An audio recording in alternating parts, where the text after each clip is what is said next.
La izquierda radical, y especialmente Boric, Vallejo y el alcalde de Maipú, acaban de darle a la derecha una ventaja competitiva importante.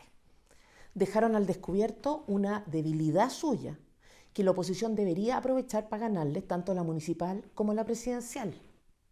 Porque de verdad, yo creo que las declaraciones que cada uno de ellos hizo esta semana demuestran cómo son, cómo actúan, qué los mueve. Y esa información sobre el adversario es valiosísima cuando se trata de ganar. De eso, Boric, Vallejo, Bodanovich, del escándalo de Marcel por una yegua, hablaremos en este resumen semanal. Empecemos por Camila Vallejo. Creo que merece atención especial por 4 razones. La primera, es por lejos la más inescrupulosa, la que miente sin que su rostro se desfigure un ápice y por tanto la que puede tener un buen desempeño electoral gracias a esta cualidad. Segundo, es también la que menos se equivoca, a pesar de ser la más expuesta, entre otras cosas porque tiene el talento de desaparecer cuando hablar no le conviene. Tercero, es comunista y ya sabemos de lo que es capaz un comunista sin escrúpulos. Y por último, es buena moza y esta es una ventaja competitiva importante en política, sobre todo para los efectos de que su condición de militante del PC pase a segundo plano. Pues bien, esta es una de las cosas que la vocera dijo esta semana. Asumimos un país con una inflación de más del 9%. Hoy día esa inflación está en un 4,5%. Fíjense ustedes, lo que Vallejo da a entender es que el gobierno habría logrado contener la inflación sobre la base de argumentos o datos aparentemente objetivos. La inflación era de 9,4% cuando llegaron al poder y está en 4,5% hoy. Es cierto. La cifra que convenientemente omite, sin embargo, es la del IPC de octubre del 2019. En ese tiempo, ministra, la inflación era de 2,7%. Ese debería ser el criterio de comparación. ¿Por qué? Porque octubre del 2019, ministra, fue el mes en que el proyecto de desestabilización política del gobierno de Sebastián Piñera se puso en marcha. Proyecto del que usted fue parte, ministra. No lo digo yo, lo dice Schmidt-Hebel, lo cito. La alianza de terroristas, narcos, Frente Amplio y Partido Comunista y delincuentes que quemaron, asaltaron y le robaron a medio Chile a partir de octubre del 2019, más el COVID a partir de marzo del 2020, pararon el país. Y el papel del Partido Comunista, y suyo particularmente, ministra, mientras era oposición, no fue pasivo. Usted no fue una observadora, fue protagonista. ¡Que se vayan los milicos! Y por tanto, no tiene derecho a contar la historia como si esta comenzara en marzo del 2022, mes en que ustedes asumieron como gobierno. Acá hay una característica fundamental de la izquierda de que hablamos. Sabe contar historias, sabe elegir los aspectos de la realidad que le convienen, sabe capitalizar éxitos ajenos y socializar fracasos propios. Por eso, es imposible ganarle sin un esfuerzo consistente por mantener viva la memoria real, la historia verdadera. La verdad siempre acaba por imponerse, la verdad prevalece, es cierto. Pero el avance de la mentira, la instalación de un discurso falaz, puede hacer mucho daño en el intertanto. ¿Tiene un discurso la derecha? Como es obvio, reacciona cuando el descaro de Vallejo del gobierno es excesivo, pero ¿hay una historia? No. ¿Hay una minuta siquiera que consigne cómo votaron, qué dijeron, qué hicieron antes de llegar al poder los charlatanes que nos gobiernan? No. O sea, tenemos por un lado un relato mentiroso, pero relato al fin, y por el otro a improvisadores. Así no se gana. Vallejo omite convenientemente también en relación a la inflación que es su gobierno el que ha tenido récord en materia de inflación. En agosto de su primer año, esta llegó a 14,1% acumulada. Y no hay que ser economista para saberlo. Basta con haber ido al supermercado o la feria para saber hasta qué punto han aumentado los precios en nuestro país. Y por si se le ocurre decir que el problema era mundial, hay que recordarle a su memoria selectiva que en 2022 solo estuvieron peor que nosotros en América Latina, Cuba, Venezuela y Argentina. Después Vallejo dice que hemos tenido las más altas inversiones de los últimos 20 años, pero extrañamente el crecimiento económico del gobierno ha sido el más bajo desde el retorno a la democracia, con un ritmo promedio de 0,7%. La tasa de desempleo más alta de los 3 gobiernos anteriores en sus primeros 23 meses. Y por si pretendiera culpar a factores internacionales, el crecimiento promedio en el mundo fue de 3%. Cito de nuevo Schmidt-Hebel. Además del crecimiento mundial, las condiciones externas relevantes para Chile, precios de commodities, términos de intercambio, entradas de capitales, precios relativos de activos del resto del mundo, etc., son muy buenos durante los 2 primeros años en comparación con lo que enfrentaron todos los gobiernos previos. Y por tanto, la desconexión es absoluta. Ponderación de factores externos del desastre del crecimiento de Chile, 0. 100% autogoles infligidos por todos nosotros y en particular por el habitante de la moneda. Conclusión, Chile se jodió por autogoles sistemáticos, la inflexión de factores externos es 0, cierre comillas. Así de claro. Eso hace la izquierda radical. Se ampara en datos aislados y descontextualizados para montar sobre esos datos una historia mentirosa. La que sea, la que convenga. Primera lección, por tanto. Hay que tener una versión propia de la historia y para eso no necesitamos mentir, pero sí organizar, sistematizar los acontecimientos.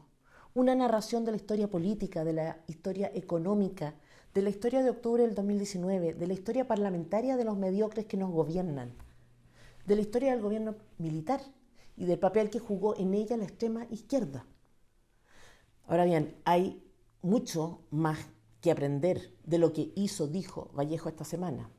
La mayoría de los analistas coinciden, por ejemplo, en que el gobierno está dándole atención a la economía, en que ha comprendido que la política económica es importante.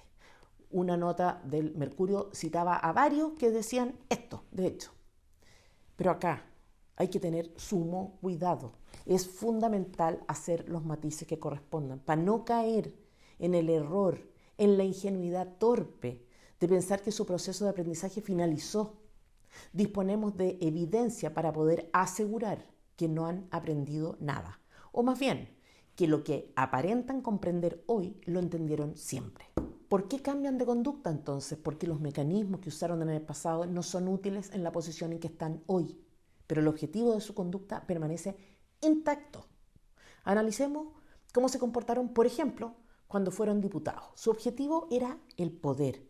Su adversario, el gobierno, y el medio para llegar al poder fue la desestabilización del gobierno de Piñera. ¿Es razonable que la perspectiva de una persona o de un grupo cambie si pasa del Congreso a la moneda? Por supuesto.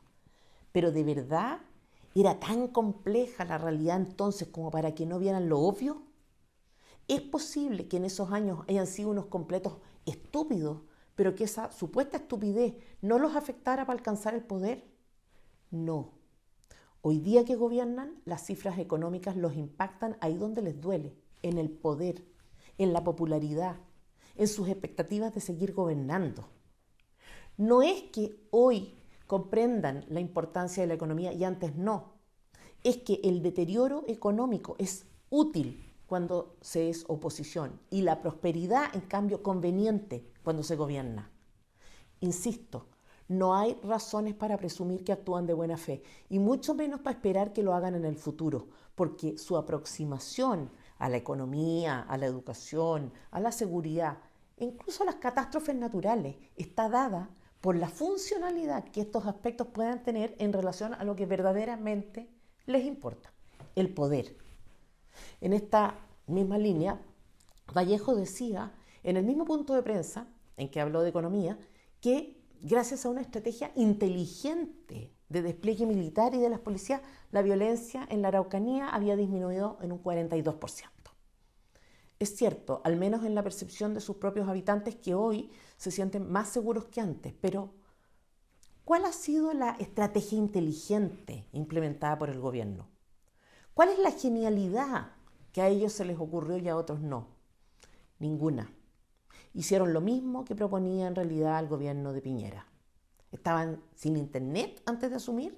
Vamos a seguir las mismas recetas, las mismas políticas de represión, de criminalización, en este caso de militarización.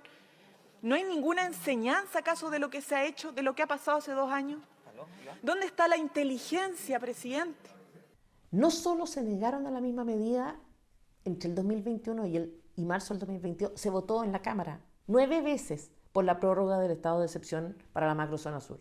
Siempre que estuvieron en sala votaron en contra. Boric, Vallejo 6 veces, Jackson, Maya Fernández, Manuel González. ¿Antecedentes nuevos como para que cambiaran de opinión? Ninguno. Es clave entender esto, porque es la segunda elección. Ellos saben perfectamente lo que hacen, entienden las consecuencias de sus actos y por tanto la pobreza, las vidas humanas que se pierden, todo son para ellos daños colaterales que están dispuestos a aceptar. Daños que sufren otros, no ellos. La derecha, ¿está consciente de esto? Yo creo que no. Es cosa de ver la actitud que tiene cuando de negociar se trata. A esa derecha hay que explicarle que sus adversarios políticos no son simplemente personas que creen en un modelo político distinto. Son personas que creen que su modelo político lo justifica todo. Chilenos cayeron en la pobreza, murieron a causa del terrorismo, perdieron todo lo que tenían, porque esta gente no quiso, en su momento, hacer lo que debía. Porque derrocar a Sebastián Piñera fue prioritario para ellos. Entonces, le pregunto a la oposición, ¿cómo enfrentarán a una oposición, en caso que ellos lleguen a hacerlo, así, si llegan a gobernar? ¿Han considerado de qué forma conseguirán que para ellos tenga costo político actuar como lo hicieron en el pasado y no rédito, como de hecho ocurrió? Con esta gente no se negocia. A esta gente se le pasa la cuenta. Ninguna persona sensata se asocia por segunda vez con alguien que previamente lo estafó. De eso se trata, de cautela, de operar sobre la base de los antecedentes que se tienen y no de suposiciones tontas. Cambiaron, entendieron, porque la evidencia disponible indica lo contrario. El único cambio de fondo que han tenido es en realidad circunstancial, son gobierno. Y por si caben dudas, o alguien piensa que Vallejo es una cosa, pero que Boric no llega al extremismo del PC, yo creí eso por un tiempo, de hecho. Esto fue lo que dijo Boric en relación al estado de excepción. En su momento, comillas, declarar estado de excepción es un fracaso de las políticas del Estado y solo profundiza los errores que se han cometido. Por lo tanto, me parece que es un mal camino. Más, abre comillas, haber cedido a las presiones de candidatos presidenciales de la derecha no es el camino y no nos va a llevar a ninguna solución. Militarizar la Araucanía solo genera más rencor y violencia. Detener la violencia de todos los lados no se va a lograr con más violencia. Cierra comillas. Otra. Cuando un conflicto que lleva más de 200 años se maneja como una guerra, no hay paz, solo derramamiento de sangre. No vamos a avalar que este gobierno criminal siga violando derechos humanos y votaremos en contra del estado de excepción en la Araucanía. Usen la inteligencia y no las armas. Este es el tenor de sus declaraciones. ¿Cuál es la inteligencia que usa hoy? La de hacer lo que condenó que otros hicieran. Gobierno criminal que viola derechos humanos. ¿No parecen sutiles los adjetivos? La Vallejo de hoy describe de inteligente también la estrategia de decretar estado de excepción. Pero lo que decía entonces era, no queremos más violencia en la Araucanía, pero aquí no se está persiguiendo a responsables de delitos, se está persiguiendo a mapuche, lo que soluciona nada, no más militares en el Gualmapu. Y cuando el gobierno declaró por primera vez la medida, el 12 de octubre del 2021, dijo, repite una estrategia fracasada que solo aumenta el espiral de violencia. Con esto demuestran que no quieren dialogar ni buscar acuerdos, ni menos respetar los derechos humanos, solo aumentar la polarización. O sea, en otras palabras, no solo se opusieron a contribuir, lo que es de suyo suficientemente grave, ellos van siempre más allá, ellos acusan, y las acusaciones son de grueso calibre. El Estado de nuestro país ha sido claramente un Estado colonizador con el pueblo mapuche que reside principalmente en la región del Biobío y en la región de la Araucanía, que son ambas zonas las que actualmente ha militarizado un gobierno criminal, el gobierno de Sebastián Piñera. Tercera lección. No solo se repliegan y niegan, como se dice, la sal y el agua a quienes gobiernan, cuando no son ellos, además atacan. Pregunta para la derecha. ¿Entienden ustedes que esta gente hará salir a la calle a todos sus activistas si alguien que no sea ellos usa la fuerza para reprimir la violencia? ¿Que serán acusados de violar derechos humanos? ¿Cuántos de nuestros candidatos están dispuestos a morir? Es una posibilidad real si se combate el crimen organizado. ¿Cuántos comprenderán que será imposible para ellos salir de Chile porque lloverán acusaciones en su contra? Este problema no se lo han representado, o quizás sí, pero la aprobación del proyecto que determina las reglas para el uso de la fuerza, las RUF, que rige para las policías, debiera estar entre sus principales prioridades, entre las prioridades de la derecha. Hay que presionar al gobierno para dejar establecidas reglas claras. Hay que cerrar flancos, y eso por 3 razones. Primero, por razones de justicia. Carabineros tiene derecho a contar con respaldo si se les obliga a enfrentar a delincuentes. Segundo, porque no se puede gobernar sin poder aplicar medidas represivas en contra de quienes incumplen las normas. Y tercero, porque hay que dejar a esta gente sin la herramienta letal que usó en el pasado y que afectó a millones de chilenos. En periodos electorales la izquierda suele tener un discurso de sentido común. Así lo hicieron en la segunda vuelta presidencial. Y por eso es tan relevante instalar la versión propia y real además de la historia. Su discurso se volverá ciudadano. Seguramente las condiciones económicas habrán repuntado. Y por supuesto, usarán a Pinochet, su comodín, para debilitar a Evelyn Matei. ¿Ustedes creen que la supuesta amistad cívica con que la enfrentan hoy será la misma en el contexto de una campaña? Peligrosa apuesta la de la élite cuando se juega con tanta anticipación por un candidato. Peligrosísima. Y a propósito de volverse razonable, nos sorprende que Vallejo diga ahora que no pueden desarrollar un plan integral en los territorios, la Araucanía, Gualmapu, Macrozona Sur o como le llamen, si es que tenemos las rutas permanentemente interrumpidas, sea por camioneros u otros hechos. O sea, ni siquiera se compromete con la palabra Gualmapu. Dice Araucanía, Gualmapu, Macrozona Sur o como le llamen. Pequeño detalle en todo caso, se refiere a caminos permanentemente interrumpidos por camioneros y otros hechos. Debe cuidar a su electorado.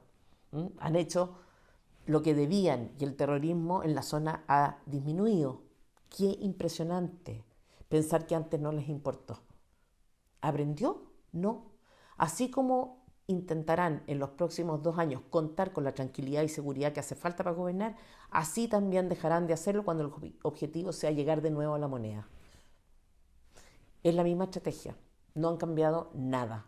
Es la conducta de siempre, la lógica de poder aplicada en circunstancias distintas y por tanto solo aparentemente contradictoria. Así de simple, así de mezquino. Quizá la derecha debería estar haciendo un catastro de víctimas de todas y cada una de las cosas que esta gente dejó de hacer o impulsó y que causó víctimas de la pobreza, del terrorismo, de la economía, de la educación, de todos los derechos humanos que ellos han atropellado. Cuarta lección, hay que ir al ataque, hay que tener una estrategia ofensiva, no defensiva. El alcalde de Maipú ha actuado exactamente de la misma forma, aunque pienso, es un prejuicio porque no lo conozco, que es más por razones de frivolidad que de malicia. ¿Qué decía Bodanovich el 2019? Comillas, cuesta dormirse viendo tanto abuso de poder y de violencia por parte de militares y carabineros. Velar por los derechos humanos debe ser nuestro principal foco hoy. Y vamos a hablar del insomnio del alcalde. ¿Dónde fue que vio estos abusos de poder y violencia por parte de militares y carabineros? ¿Recibió reportes del Partido Comunista con antecedentes falsos o imágenes distorsionadas? ¿Le dijeron, como intentaron hacerlo con Mico, que había detenidos desaparecidos y se lo creyó? ¿No vio las imágenes que todo Chile tuvo a disposición de abuso en contra de carabineros, no por parte de carabineros? Es muy curiosa esta sensibilidad frente amplista, este buenismo de bajo costo, de tomar posición sin demasiado apego a los hechos, moralina express. O sea, ellos ven algo, sacan conclusiones en fracciones de segundo, tuitean solidarizando y luego se sienten bien, ¿no? Están del lado correcto de la historia. A ese tipo de frívolos les pregunto, ustedes dicen ser más sensibles y bondadosos que sus padres. Si es así, tomemos solo el ejemplo de la pobreza. ¿Quién puede creer que les importan los pobres si defienden un modelo económico fracasado? Si el samaritano de turno quiere ayudar a alguien en relación a un determinado aspecto, la rectitud en la intención lo impulsaría a estudiar, a averiguar cómo es que esto se hace o no. Es un razonamiento simple. Si algo te importa, te preocupas. Si algo te preocupa, te informas. Si no lo haces, puede que sea por frivolidad o malicia, pero lo que está fuera de duda es que tu supuesta preocupación no es genuina. Eso es. Y lo podemos confrontar con su propia acusación contra carabineros y militares de violar derechos humanos. ¿Es creíble que le importaran tanto los derechos humanos a una persona que ignora de manera sistemática los principios del debido proceso? ¿Qué tal si su acusación no tenía fundamento? ¿Consideró los efectos que pudieron tener sobre la carrera y el ánimo de los carabineros que exponían su vida? ¿Respetó acaso los derechos humanos de esos chilenos? Quinta lección. La derecha enfrenta a una izquierda radical peligrosa, con capacidad persuasiva sobre gente joven con inclinación al romanticismo. Es decir, tiene capacidad de reclutar soldados que ningún candidato de derecha sería capaz de atraer. ¿Qué esfuerzo está haciendo esa derecha para convocar? No hay derecho a que se conforme con ganar por contraste, con ser la opción que representa el voto de rechazo. El hecho es que, entre otras cosas, el alcalde de Maipú fue a La Moneda a solicitar el apoyo de los que hace pocos años acusaba de violar derechos humanos. Y tiene razones para solicitarlo. Hace unos días murió un joven de 16 años, producto de una balacera por una disputa entre vecinos. Otros 2 menores de edad, de 12 y 15 años, resultaron heridos. Lo indignante por el doble estándar que deja de manifiesto es que la solicitud fue, por lo visto, bien recibida. Carabineros hizo más de 100 controles en una acción coordinada entre la delegación presidencial de la región metropolitana y el municipio. La lógica de Bodanovich y la respuesta del gobierno es la de siempre. Si se trata de nosotros, si nos afecta, porque estamos en el gobierno o a cargo de un municipio, militarizar sirve. Pero así como la seguridad de los vecinos de Maipú cuenta, porque su alcalde es frente amplista, así también es que la misma solicitud, cuando viene del alcalde de la Florida, no tiene acogida. De hecho, Rodolfo Carter se quejó de este doble estándar. Dijo, comillas, hemos pedido esta medida y el gobierno se ha negado permanentemente. Si ahora cambian de opinión, solo porque lo pide un alcalde del Frente Amplio, en año de elecciones, además, es bueno que nos aclaren a todos cuáles son las razones. La propia alcaldesa de Cerrillos, también de izquierda, se quejó de que hubiera alcaldes de primera y segunda categoría. De nuevo, no es la violencia o el crimen organizado el foco de su interés, sino en tanto y en cuanto los afecte personalmente. Si la comuna es la de Carter, que el costo político lo paguen los vecinos de la Florida.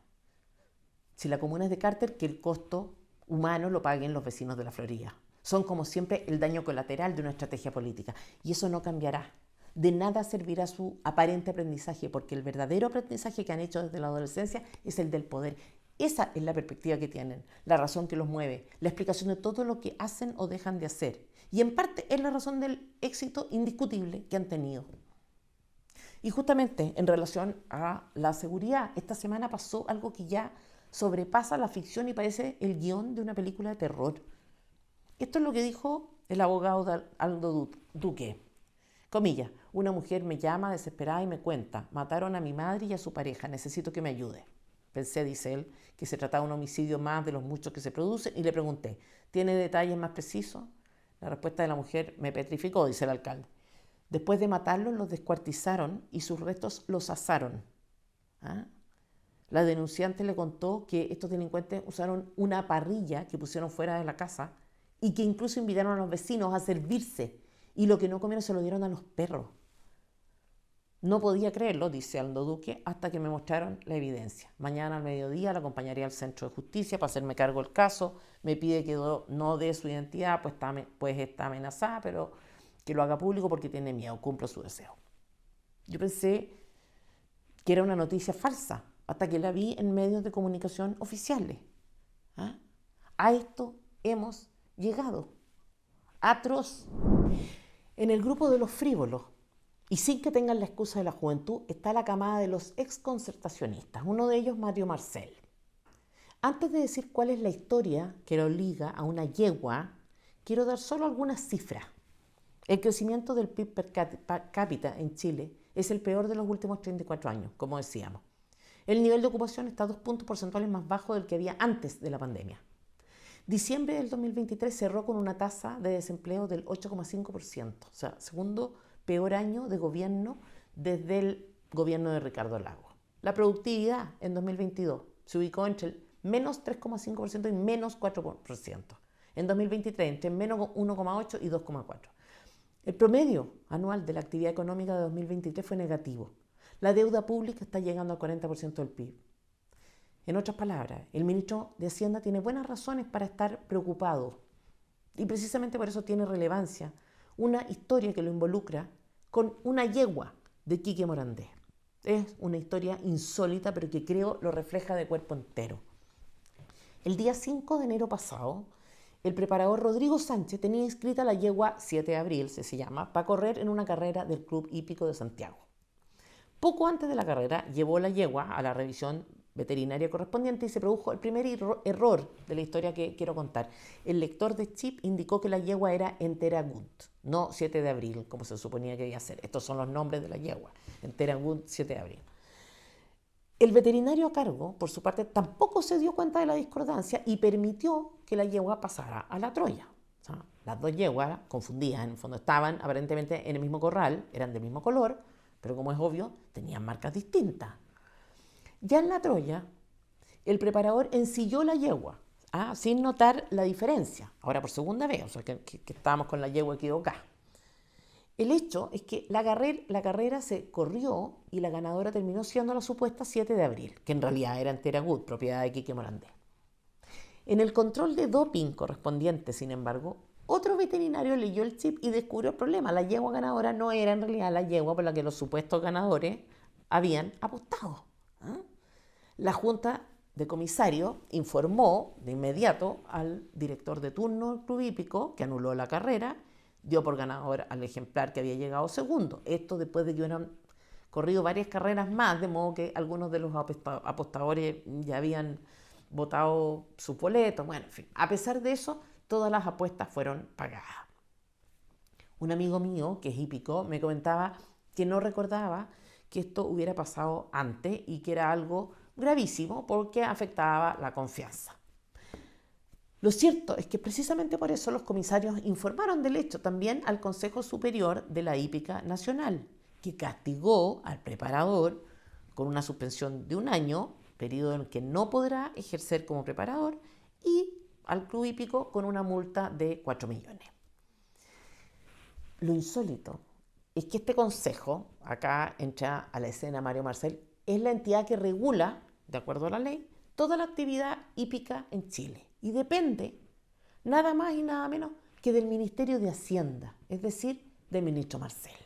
Entonces, he tratado de entender por qué la actividad hípica debería ser regulada por el Estado. La verdad es que no entiendo. El Ministerio de Hacienda está a cargo, ¿no es cierto?, nada más y nada menos que de la economía, del empleo, del crecimiento económico, de la inversión, o sea, de cosas que afectan directamente el bolsillo de las personas. Entonces, parece una responsabilidad suficientemente relevante como para que se haga cargo de lo que pasa en una carrera. Pero en fin, así son las cosas. Boric, que tenía la responsabilidad de nombrar al presidente de este consejo, se tomó 1 año y 9 meses para hacerlo. No vamos a extrañar. O sea, también hubo retraso en la designación de subsecretarios, delegados presidenciales, cargos por alta dirección pública, en fin. Para entender el episodio y a su vez lo inexplicable de la conducta de Marcel, es importante señalar o insistir que el Club Hípico tomó medidas al respecto y de manera inmediata. Primero, informó. Luego, sancionó al preparador con 3 meses de suspensión y le quitó el corral. Despidió ipso facto también al veterinario responsable. y pagó las apuestas. El Consejo, por su parte, también aplicó la normativa que señala como responsable principal del hecho al preparador. ¿Qué hizo? Lo suspendió, como decíamos, por un año y además sancionó al Club Hípico con una multa de 4 millones. Como diría Lago, las instituciones funcionaron. ¿Qué pito tocaba Marcel en todo esto entonces? Insisto, no hay respuesta y me voy a limitar a especular. Nunca en la historia de la hípica un ministro de Hacienda se había inmiscuido, como decíamos, en la operación de las carreras. Es verdad que el hecho es muy grave porque atenta contra la fe pública y la transparencia, ¿ya? Y que desde esa perspectiva podría tener sentido intervenir si quisiéramos presumir la buena fe de Marcel. Sin embargo, dado que el hecho fue informado por las instancias correspondientes y que se tomaron medidas al respecto, no queda más que descartar que esta haya sido la razón del ministro para intervenir. Entonces, bueno, ¿y cómo fue que intervino? A través de un comunicado de prensa. ¿Ah? La evidencia es que recién 2 meses después de ocurrido el hecho, los medios dieron cuenta de la noticia. Leo los titulares. T13 dice: Ministerio de Hacienda envía antecedentes a Fiscalía por suplantación de yegua de Quique Morandé en el Club Hípico. The Clinic: suplantación de identidad en carrera del Club Hípico involucra a yegua perteneciente a Quique Morandé. Bio Bio: la guerra desatada entre la hípica y el ministro Marcel por suplantación de yegua de Quique Morandé. Todos informan de manera tardía y conforme al mismo guión, es decir, siguiendo la pauta de la minuta, presumo, enviada por el Ministerio de Hacienda, la cartera de Marcel. ¿Ah? ¿Y qué dijeron los medios de comunicación? ¿Cuál fue el enfoque de la noticia? Que habría un conflicto entre Quique Morandé y Mario Marcel. O sea, en otras palabras, que Quique Morandé, el dueño de la yegua que corrió la carrera en nombre de otra, estaría supuestamente enfrentado con Marcel. Pero, ¿qué tiene que ver el animador con esto? Prácticamente nada. O sea, estamos hablando de que su mejor yegua, ganadora clásica, muy cara además, corrió en nombre de otra. O sea, la ganancia para el animador, ninguna. Tengo al respecto, por tanto, 3 especulaciones sobre las intenciones del ministro al difundir el hecho muy a destiempo y con énfasis en algo que era irrelevante, que era la participación de Quique Morandé en el episodio. La primera es que estemos hablando quizá de un resentido. Quique representa algo, es el niño símbolo de los cuicos de la derecha. Ese es su pecado, el pecado que ni la envidia ni el resentimiento perdonan. Sobre todo si a eso se añade que Morandé es el director del Club Hípico, una sociedad abierta, sociedad anónima abierta. De manera incomprensible, ningún medio hizo referencia al preparador, que de acuerdo a la normativa y a los hechos es uno de los indiscutibles responsables de lo ocurrido. Entonces, todos mencionaron, por el contrario, a Morandé, que es a lo sumo uno de los afectados, en ningún caso el responsable. Entonces, ¿será que el ministro es un resentido? No lo sé, no lo conozco, pero es una hipótesis, porque la asociación con el animador no la hicieron los medios. Los medios simplemente se hicieron eco del hecho, de la minuta que les llegó. Segunda hipótesis, ¿habrá sido una maniobra distractiva de parte del ministro? Tampoco lo sé. Supongo que las pésimas reformas que quiere sacar adelante se tramitan por demasiado tiempo como para que tenga sentido colgarse del episodio. Pero tampoco se puede descartar. La tercera hipótesis, la más plausible a mi juicio, es que Marcel sea fundamentalmente un frívolo, y que viera en el hecho la oportunidad de figurar. Quique Morandé era el componente atractivo de la noticia, pero insustancial desde el punto de vista objetivo. ¿Qué pretendía el ministro? ¿Ser el justiciero de las carreras de caballo? Marcel decidió cuestionar la indagatoria que había informado, aclarado, sancionado los hechos y derivó los antecedentes a la fiscalía por iniciativa propia, sin que mediaran quejas ni hubiera afectado. Y al respecto, una comparación. ¿Se imaginan ustedes al secretario del Tesoro preocupado por lo que ocurrió en una carrera de algún hipódromo de Estados Unidos? Esto es absurdo, bananero por decirlo menos. un frívolo, con afán de figuración. Eso explicaría su intervención en este caso y también su disposición a formar parte de un gobierno como este. ¿De qué otra forma se entiende si no? Mario Marcel no es un ignorante ni un incompetente. Tiene un doctorado en economía de la Universidad de Cambridge. Fue expresidente del Banco Central, exdirector de la DIPRES, es exdirector ejecutivo por Chile en el Banco Interamericano de Desarrollo, trabajó en la OCDE y en el Banco Mundial. O sea, no es un Bodanovich, un idealista desorientado. Y aún así, ahí ha estado poniendo su prestigio profesional a disposición de malas reformas, de reformas que ningún economista podría avalar como beneficiosas para la economía. Entonces, hay algo más relevante para él, por lo visto, que la economía, que su carrera y por supuesto que Chile. No son razones técnicas, por tanto, las que explican su conducta, ni la intervención en las carreras de caballo, ni el impulso que le da a reformas como la reforma tributaria. Quizá la portada de un diario y su aparición en una escena distinta, como es la de la época, tuvo un componente seductor, especial para su psicología. No lo sabemos. Lo que sí sabemos es que tenemos derecho a exigir que use su tiempo para problemas graves y transversales, en vez de meterse ahí donde nadie lo llama. Y acá está la lección número 6. Esa izquierda radical siempre podrá encontrar a personas dispuestas a blanquear su gobierno pésimo, a sacrificar todo lo que tienen por afán de figuración. Y la derecha no puede seguir siendo ella la estúpida que valida el blanqueo. Estoy harta de oír a la élite diciendo, por suerte está Marcel, porque Marcel es, en los hechos, un empleado que obedece órdenes. ¿O acaso alguna persona estima que la reforma tributaria es, desde el punto de vista económico, una buena reforma? ¿Cómo es posible que una y otra vez se compren este tipo de camuflaje? La reforma tributaria, la reforma de pensiones son reformas nefastas para el modelo económico. Y ahí están los técnicos negociando. Chilenos, ganarle a la extrema izquierda es la única opción de retomar el camino del progreso y evitar la destrucción del país que queremos. Pero justamente por lo importante que es, hay que hacerlo en serio y sin improvisaciones. Hasta ahora no parece haber demasiada conciencia de esto. Desde FNM entregaremos un programa de gobierno para que cualquier candidato lo pueda recoger. Vamos a salir adelante, vamos con todo, vamos por Chile.